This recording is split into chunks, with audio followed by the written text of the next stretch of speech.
Welcome to Suman TV. తెలంగాణలో group 1 పరీక్ష ఫలితాలు వచ్చిన తర్వాత అంటే జూలై 7వ తేదీన, జూన్ 9వ తేదీన పరీక్ష జరిగింది. జూలై 7వ తేదీన రిజల్ట్ వచ్చింది, ప్రిలిమ్స్ రిజల్ట్ వచ్చింది. అయితే రిజల్ట్ వచ్చిన తర్వాత జీవో నెంబర్ 29 పైన కొందరు అభ్యంతరం వ్యక్తం చేస్తున్నారు. ముఖ్యంగా గ్రూప్ 1 పరీక్షలో రిజర్వేషన్ కేటగిరీకి సంబంధించిన వాళ్ళు ఈ వివాదానికి కారణం అంటున్నారు. వాళ్ళు ఎందుకు అన్సాటిస్ఫైడ్గా ఉన్నారు, ఇంతకీ వాళ్ళు ఏం కోరుకుంటున్నారు? గ్రూప్ 1 పరీక్షని మరోసారి నిర్వహించాల్సిందే అంటున్నారా అంటే అవుననే చెప్తున్నారు. ఎందుకంటే గతంలో బీఆర్ఎస్ ప్రభుత్వం తీసుకొచ్చిన జీవో నెంబర్ 55కి ఇప్పుడు కాంగ్రెస్ ప్రభుత్వం తీసుకొచ్చిన జీవో నెంబర్ 29కి చాలా తేడాలు ఉన్నాయని, ఈ తేడాలు రిజర్వేషన్ కేటగిరీలో ఉన్న అభ్యర్థులకి అన్యాయం చేస్తున్నాయని చెప్పేసి వాళ్ళు ఆందోళన చేస్తున్నారు. మనతో పాటు గ్రూప్ 1 ఎగ్జామ్ రాసిన అభ్యర్థి ఒకరున్నారు, జనార్దన్. నేరుగా తమకు న్యాయం జరగాలి, గ్రూప్ 1 పరీక్ష పైన మళ్ళొకసారి ప్రభుత్వం పునరాలోచించాలనే ఉద్దేశంతో జనార్దన్ సుమన్ టీవీ స్టూడియోకి వచ్చారు. నమస్కారం జనార్దన్ గారు. జనార్దన్ గారు, ఏంటి గ్రూప్ 1 ప్రిలిమినరీ ఎగ్జామ్ రాసిన తర్వాత రిజల్ట్ వచ్చిన తర్వాత మీరు మళ్ళీ దానిపైన వివాదాన్ని రాజేస్తున్నారు, కారణం ఏంటి? ఇది వివాదం కాదు సార్, ఇది మా హక్కు. ఈ 55 జీవోలో సోషల్ రిజర్వేషన్స్ అనేటటువంటివి మెన్షన్ చేసిర్రు. స్టేట్ సర్వీస్ రూల్స్ ప్రకారం, రూల్స్ 22(22)A ప్రకారం ఖచ్చితంగా వీళ్ళు సోషల్ రిజర్వేషన్స్ అనేటివి ఇవ్వాల్సింది. ఇక్కడ వాళ్ళు ఇచ్చినటువంటి నోటిఫికేషన్ ఏదైతే ఉందో ఆ నోటిఫికేషన్లో 563 పోస్టులకు గాను వాళ్ళు పోస్టులకు నోటిఫికేషన్ ఇచ్చారు. అందులో అన్ని సోషల్ రిజర్వేషన్స్కు 357 పోస్టులు పోతాయి. ఓపెన్లో 209 పోస్టులు వస్తాయి. ఈ 209 పోస్టులకు గాను 10,450 మందిని ఓపెన్ మెరిట్ లిస్ట్లో సెలెక్ట్ చేయాల్సి ఉంది. ఇంకా మిగతా పోస్టులకు మిగతా నెంబర్స్ అంటే 563 మందికి పోస్టులకు గాను వాళ్ళు 28,150 మందిని సెలెక్ట్ చేయాలి. ఇక్కడ 10,450 మందిని ఓపెన్ మెరిట్ లిస్ట్ పోగా మిగిలిన 17,700 మందిని రిజర్వేషన్స్ నుండి తీయాల్సి ఉంది. కానీ వీళ్ళు ఇక్కడ అది 55 జీవో ప్రకారం తీయవలసి ఉండే, కానీ 29 జీవోని తీసుకొచ్చి ఆ 29 జీవో అనేటటువంటిది ఇది ఇక్కడ వీళ్ళు ఏం చెప్పిర్రంటే ఒక షార్ట్ ఫాల్ అనేటటువంటి ఒక వర్డ్ని పెట్టిర్రు. 1:50 ప్రకారం ఇస్తాము. షార్ట్ ఫాల్లో ఎవరైతే రెస్పెక్టివ్ కమ్యూనిటీలో షార్ట్ ఫాల్ అవుతుందో అది ఇస్తాం. ఇక్కడ రూల్ ఆఫ్ రిజర్వేషన్ అనే దాన్ని ఇక్కడ ఉల్లంఘించి ఒక షార్ట్ ఫాల్ అనేది జీవో నెంబర్ 29కి ఇప్పుడు కాంగ్రెస్ ప్రభుత్వం తీసుకొచ్చిన జీవో నెంబర్ 29కి జీవో నెంబర్ 55కి తేడా ఏముంది? జీవో నెంబర్ 55 ప్రకారం ఏమవుతుందంటే ఇక్కడ merit list, open merit list అనేటటువంటిది 10,450 దగ్గరనే ఆగిపోతుంది. అంటే మొత్తం ఎగ్జామ్ రాసిన వాళ్ళలో 1:50 సెలెక్ట్ చేస్తే అందులో ఓపెన్ మెరిట్ 10,450 దగ్గర ఆగిపోతుంది. జీవో నెంబర్ 29కి వస్తే ఏమైంది? అప్పుడు 29కి వచ్చేస్తే ఓపెన్ మెరిట్ లిస్ట్ అనేది 28,150 దగ్గర ఆగుద్ది. అంటే మొత్తం సెలక్షన్ మొత్తం ఓపెన్ మెరిట్ లిస్టే అవుతుంది. ఓకే. అయితే నష్టం ఎలా జరుగుతుంది? నష్టం ఎలా జరుగుతుందంటే ఇక్కడ మనకు 10,450 తర్వాత ఉన్నటువంటి వాళ్ళందరినీ కూడా మనం రిజర్వేషన్ల నుంచి తీయాలి. ప్లస్ 10,450 పైన ఉన్నటువంటి ఎస్సీ కానీ, ఎస్టీ కానీ, బీసీ కానీ, మరి ముఖ్యంగా ఈడబ్ల్యూఎస్లో ఉన్నటువంటి బీద వాళ్ళందరూ కూడా అక్కడ ఉంటారు. అక్కడ సెలెక్ట్ అయినటువంటి వాళ్ళు ఎగ్జాంపుల్ ఈ 10,450 దగ్గర కట్ ఆఫ్ అనుకుంటే మనం ఆ వ్యక్తి దగ్గరకు వచ్చేసరికి ఓపెన్ మెరిట్ అనేటటువంటిది 85 కట్ ఆఫ్ అయితే దానిపైన ఉన్న వాళ్ళందరూ ఓపెన్ మెరిట్ అవుతారు. దానిపైన ఉన్న వాళ్ళని ఏ ఒక్కరిని కూడా రిజర్వేషన్ కోటాలోకి తీసుకురాకూడదు. అది rule of reservation. GO number 55 అదే చెప్తుంది. కానీ 29లో ఏం చేస్తున్నారు అంటే ఈ ఓపెన్ మెరిట్ లిస్టును 28,150కి పెంచి ఇందులో ఉన్నటువంటి వాళ్ళను ఈ 28,150 వరకు ఉన్నటువంటి ఏ కమ్యూనిటీలో ఉన్నటువంటి వాళ్ళనైనా వాళ్ళని ఓపెన్ మెరిట్ అంటూనే వాళ్ళని రిజర్వేషన్లో కూడా కన్సిడర్ చేస్తున్నారు. ఓకే. అంటే రిజర్వేషన్లో ఒకవేళ ఒక వ్యక్తికి ఓపెన్ మెరిట్లో ఆయన గ్రూప్ ఫైనల్స్కి సెలెక్ట్ అయ్యింది అనుకోండి, ఆ వ్యక్తిని రిజర్వేషన్లో కట్ చేస్తున్నారా, తగ్గిస్తున్నారా 29 ప్రకారం? అదేనా మీరు చెప్పాలనుకుంటుంది? మెయిన్స్లో అట్లా ఉండదు, కానీ ప్రిలిమ్స్లో ఏంటంటే ఎంట్రీ లెవెల్లోనే వాళ్ళను రూమ్లోకి వెళ్లకుండా డోర్ లాక్ చేస్తున్నారు. ఇక్కడ ఒక కుట్ర అనేటటువంటిది జరిగింది. ఏం జరిగిందంటే ఈ కుట్ర ఏంటి అంటే కొంతమంది ఎవరైతే ఉన్నటువంటి ఇక్కడ ఈ గ్రూప్ 1 అనేది 12 సంవత్సరాల తర్వాత పుష్కరాల తర్వాత వచ్చిందో ఈ పుష్కరాల తర్వాత వచ్చినటువంటి ఈ నోటిఫికేషన్ను కొన్ని కారణాల వల్ల 2 సార్లు రద్దయింది పరీక్ష. పరీక్ష రద్దయి మేము ఆ పరీక్ష రద్దు కావడానికి కూడా కొన్ని కారణం. ఫస్ట్ టైం ఏమో ఎందుకు రద్దయింది అంటే లీక్ రద్దయింది. రెండోసారి ఏంటంటే అటెండెన్స్ వల్ల రద్దయిపోయింది. అటెండెన్స్ ఒక బయోమెట్రిక్ తీసుకోకపోవడం వల్ల OMR షీట్లు పెరిగినాయని చెప్పేసి ఇదే బల్మూరి వెంకట్ గారు కేసు వేయడం వల్ల కాంగ్రెస్ వాళ్ళ దగ్గరుండి ఇక ఢిల్లీ నుంచి కూడా పెద్ద అడ్వకేట్లను తీసుకొచ్చి ఈ ఎగ్జామ్ క్యాన్సిల్ చేయించడం జరిగింది. ఇది సింగిల్ బెంచ్ జడ్జిమెంట్. ఇక్కడ ఉన్నటువంటి సింగిల్ బెంచ్ జడ్జిమెంట్ను సవాల్ చేస్తే ఆ రోజున్న ప్రభుత్వం డివిజనల్ బెంచ్ పోతే డివిజనల్ బెంచ్ కూడా ఎగ్జామ్ మళ్ళీ కండక్ట్ చేయమన్నది. మళ్ళీ కండక్ట్ చేయమని చెప్తే ఈ జడ్జిమెంట్లో 2 ఇటీలలో అదే చేయమని చెప్తే వీళ్ళు ఆ ప్రభుత్వం ఎగ్జామ్ కండక్ట్ చేయకుండా ఎలక్షన్ రావడంతో వాళ్ళు సుప్రీంకోర్టులో SLP వేసారు, స్పెషల్ లీవ్ పిటిషన్ వేసారు. ఈ కాంగ్రెస్ అధికారంలోకి రాగానే ఒకటే రోజు స్పెషల్ లీవ్ పిటిషన్ క్యాన్సిల్ చేశారు, అదే రోజు పోస్టులు పెంచారు, అదే రోజు నోటిఫికేషన్ ఇచ్చారు. నోటిఫికేషన్ ఇచ్చి మేము అడగక ముందే నోటిఫికేషన్ రద్దు చేశారు. కోర్టు రద్దు చేయడానికి ముందే నోటిఫికేషన్ రద్దు చేశారు.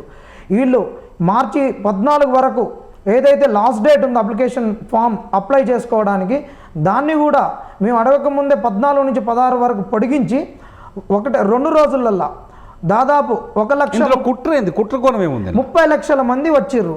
ఇక్కడే కుట్రకోణం దాగింది. ఏంటి అంటే ఇక్కడ ఉన్నటువంటి ఇప్పుడు అధికారంలోకి వచ్చిర్రు కాబట్టి ఇక్కడ కాంగ్రెస్ వాళ్ళకి సంబంధించినటువంటి వాళ్ళైనా కావచ్చు, ఇక్కడ స్టేట్ సివిల్ సర్వీస్ అంటే ఇప్పుడు ఉన్నటువంటి కొత్త రూల్స్ కొత్త జిల్లాలు కాబట్టి వీళ్ళు గత ఒక 4-5 ఏళ్లలోనే ఈరోజు డిఎస్పీకి సెలెక్ట్ అయినటువంటి వాళ్ళు కన్ఫర్ట్ ఐపీఎస్కి సెలెక్ట్ అవుతారు. ఈరోజు డిప్యూటీ కలెక్టర్గా సెలెక్ట్ అయినటువంటి వాళ్ళు 4-5 ఏళ్లలోనే వాళ్ళు కన్ఫర్ట్ ఐఏఎస్లుగా సెలెక్ట్ అయ్యేటటువంటి అవకాశం ఉన్నది. హోమ్ స్టేట్లో నువ్వు ఐఏఎస్ చదువుకున్న ఐఏఎస్ వచ్చినా హోమ్ స్టేట్లో రాకుండా ఐఏఎస్ వచ్చి నార్త్ ఈస్ట్ పోయినా వాడు ఐఏఎస్ వదులుకున్నటువంటి సందర్భాలు చాలా ఉన్నాయి.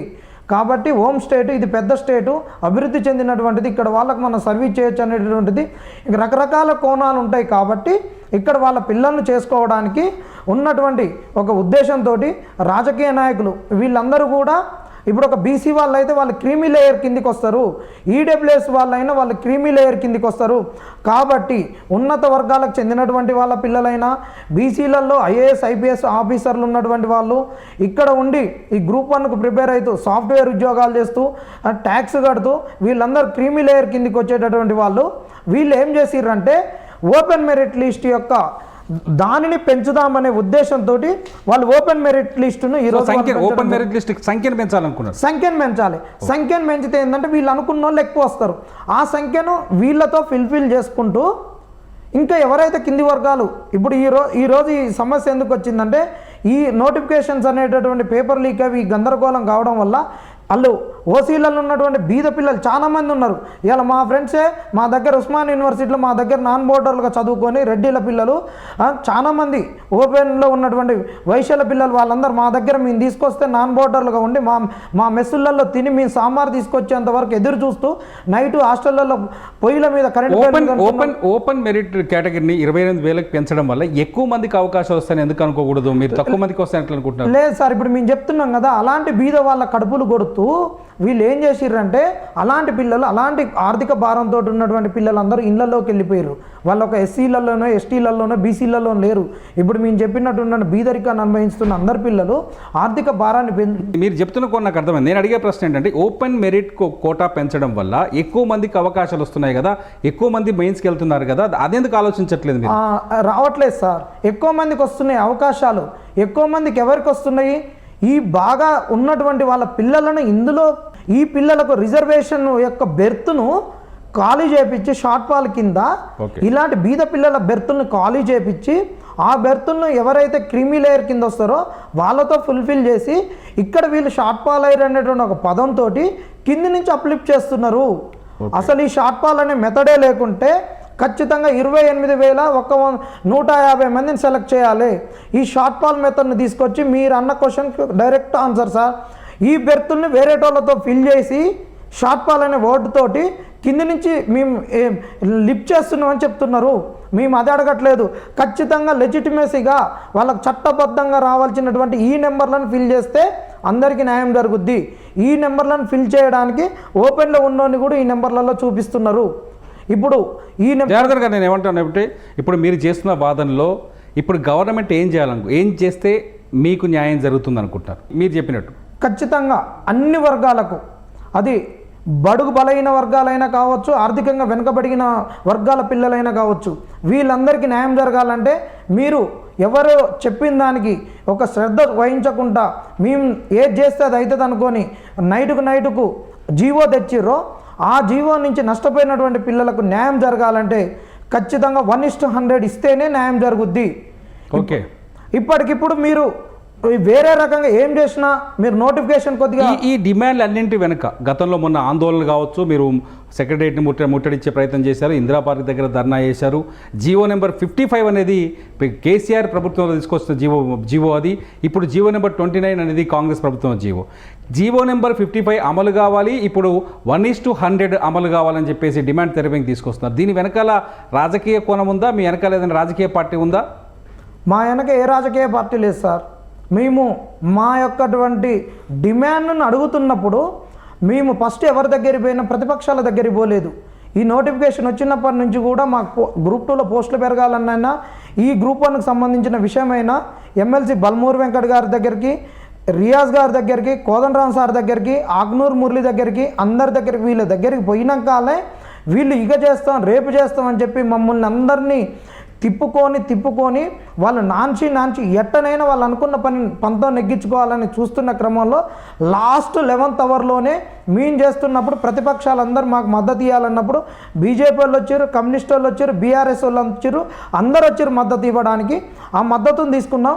వీళ్ళు మేము ఇంత ఉద్యమాన్ని ఉధృతంగా చేస్తున్నప్పటికీ దీనికి రాజకీయ రంగు పులిమితే మొన్న మేము ఒక 10 రోజుల కిందట ఈ రేవంత్ రెడ్డి గారు మాట్లాడిన మాటలకు మేమందరం కూడా మానసికంగా ఈయన మాట్లాడిన మాటలకు విసిగెత్తిపోయి ఆత్మన్యూనత భావనకు లోనయ్యి ఇట్ట మాట్లాడుతుండేందని ఆ రోజు నైటు 7 నుంచి మార్నింగ్ 7 వరకు కూడా రోడ్ల మీద ధర్నా చేసేటప్పుడు బీజేవైఎం వాళ్ళు, బీజేపీ వాళ్ళు, బీఆర్ఎస్ వాళ్ళు, సామాజిక ఉద్యమాలు చేసినటువంటి విఠల్ పృథ్వీ లాంటి వాళ్ళు వచ్చిన అన్నలు, ఆ పెద్దోళ్ళు వచ్చినా కానీ ఆ అన్నల్ని కూడా మేము మా దర్దాపుల్లోకి రానియకుండా వాళ్ళకి చేతులెత్తి దండం పెట్టి, అన్న మీరు మాకు బాసటగా నిలుస్తామని వస్తే వీళ్ళు రాజకీయ రంగు పులుపుతున్నారని చెప్పేసి పంపించినాం. మేము చాలా క్లియర్గా ఉన్నాము. ఇది నిజమైన డిమాండ్లు, ఈ వాస్తవాలా కావా? ఈ వాస్తవాలు కాకుంటే వాళ్ళు మీడియా ముంగటికి వచ్చి ప్రెస్ మీట్లు పెట్టి చెప్పొచ్చు కదా ఇందులో నీతి నిజాయితీ లేదని.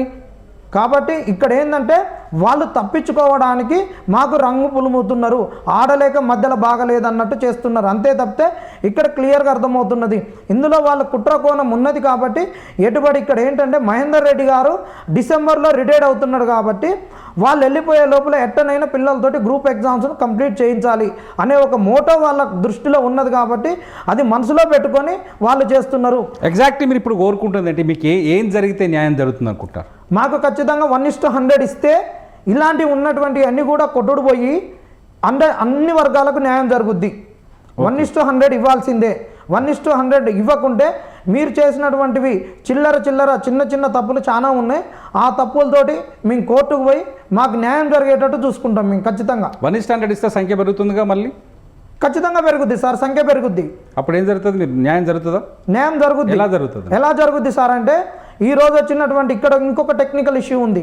ఈరోజు ఆబ్జెక్టివ్ ఎగ్జామ్స్ అన్నీ ఒకేసారి పెట్టి డిస్క్రిప్టివ్ ఉన్న మెయిన్స్ ఎగ్జామ్ని ఒకసారి పెట్టకుండా ఈరోజు ఈ 2-3 ఏళ్ల సంది పేపర్ లీక్ అయ్యి ఆబ్జెక్టివ్ ఎగ్జామ్కి ఇవాళ ఎస్ఐ కానిస్టేబుల్ గ్రూప్ 2 గ్రూప్ 3 చదువుకునేటటువంటి పిల్లలు కూడా ఈరోజు గ్రూప్ 1 ప్రిలిమ్స్ ఇది మాక్ టెస్ట్ లెక్క రాసినటువంటి సందర్భం. రియల్గా సివిల్స్కు ప్రిపేర్ అయ్యేటోళ్ళు, ఇది స్టేట్ సివిల్ సర్వీస్ కాబట్టి యూపీఎస్సీకి చదువుకున్న పిల్లలు అందరూ కూడా దీనికి రాస్తారు. ఈ ఆబ్జెక్టివ్ ఓరియంటేషన్లో ఉన్నటువంటిది ఫ్యాక్ట్స్తో కూడుకున్నటువంటిది కాబట్టి చాలామంది పిల్లలు సీరియస్ ఆస్పిరెంట్కు వాళ్ళు క్లియర్ చేయలేకపోయారు.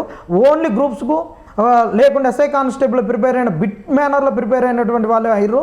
ఇక్కడ ఏంటంటే ఇప్పుడు క్వాలిఫై అయిన వాళ్ళ దాంట్లో దాదాపు ఒక 40 to 50% వరకు కూడా మెయిన్స్ ఎగ్జామ్ రాయారు. మెయిన్స్ ఎగ్జామ్ రాసిన వాళ్ళ 50%లో కూడా అన్ని పేపర్లు చాలామంది రాయారు. చాలామంది ఇంగ్లీష్లో డిస్క్వాలిఫై అవుతారు క్వాలిఫైయింగ్ పేపర్లో. కాబట్టి ఈడ 30,000 మంది, ఇంకా నువ్వు ఇంకొక 30,000 మందిని అదనంగా తీసుకున్నా మొత్తం రాసేటటువంటి వాళ్ళు 30,000 మంది వస్తారు. ఈరోజు ఎగ్జామ్ కండక్ట్ చేసి రేపే రిజల్ట్ ఇవ్వవు. ఫైనల్గా నేను ఒక క్వశ్చన్ అడుగుతున్నా. మీ వెనకాల బీఆర్ఎస్ వర్కింగ్ ప్రెసిడెంట్ కేటీఆర్ ఉన్నారు అనే ప్రచారం కాంగ్రెస్ వాళ్ళు చేస్తున్నారు, చాలాసార్లు వాళ్ళు తిప్పి కొడుతున్నారు, కొన్ని ఫొటోస్ కూడా బయట పెడుతున్నారు. మీ వెనకాల కేటీఆర్ ఉన్నారా? మీరు బీఆర్ఎస్ నేతలు కూడా వస్తున్నట్టు సమాచారం ఉంది. మా వెనక కేటీఆర్ లేరు సార్. నేను బీఆర్ఎస్ను వడగొట్టాలని చెప్పేసి ఈ గ్రూప్ 1 2 సార్లు రద్దయినందుకు నేను దక్షిణ తెలంగాణ బస్సు యాత్రలో కీలకంగా ఉండి పనిచేసినటువంటి వ్యక్తిని. ఇదే మా సూర్యాపేటలో నేను బీఆర్ఎస్ వాళ్ళని నొడగొట్టాలని చెప్పేసి ఒట్టెజానయ్య మీద, జగదీశ్వర్ రెడ్డి గారి మీద యుద్ధం ప్రకటించి 7200 అనే యూట్యూబ్ ఛానల్ను మా పేరు మీద రిజిస్ట్రేషన్ చేసుకొని మేము వాళ్ళకు వ్యతిరేకంగా పనిచేసినటువంటి వాళ్ళము. మా మీద 2 సార్లు ఇదే బీఆర్ఎస్ నాయకులు అటెంప్ట్ మర్డర్ కూడా ప్రయత్నం చేసిర్రు. మేము కాంగ్రెస్కు గెలిపించుకోవాలని సొంతంగా ఆటోలు కట్టుకొని పనిచేసుకున్నటువంటి వాళ్ళము. మాకు బీఆర్ఎస్ దగ్గర పోవాల్సిన అవసరం లేదు.